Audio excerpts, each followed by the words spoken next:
Tribuners, kita beralih ke berita selanjutnya. Kejari Ambon musnahkan 24 barang bukti perkara selama 2023. Ada senapan hingga ketapel. Kejaksaan Negeri Ambon musnahkan 24 item barang bukti terhadap 110 perkara tindak pidana umum berkekuatan hukum tetap.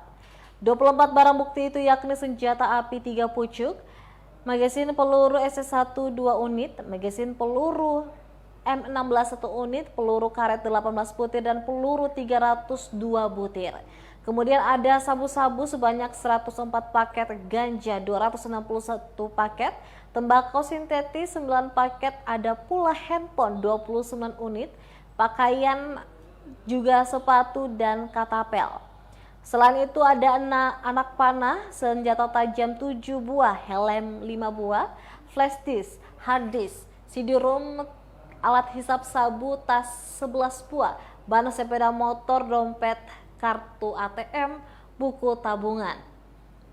Kepala Kejaksaan Negeri Ambon Adriansyah mengatakan 24 item barang bukti yang dimusnahkan atas perkara sejak April hingga Desember 2023 yang terdiri dari kasus narkotika, penganiayaan dan pencabulan, pornografi, pencurian, penjudian dan lainnya.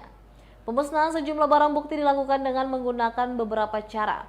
Misalnya untuk sabu-sabu dimusnahkan dengan cara di blender, dan narkoba lainnya dimusnahkan dengan cara dicampuri dengan semen dan air.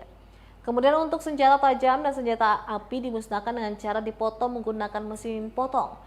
Sementara untuk handphone dengan cara dipecahkan dengan palu, dan barang bukti tindak kejahatan lainnya dimusnahkan dengan cara dibakar.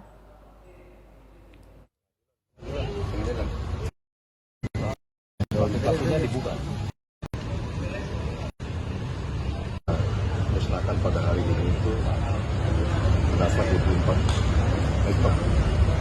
Jadi garis besarnya itu adalah senjata api, magazin, amunisi, kemudian beberapa pakaian, barang-barang narkotika, sabu-sabu, ganja, dan alat untuk menggunakannya itu, dan barang-barang lainnya yang berdasarkan putusan pengadilan telah bersifat keputusan.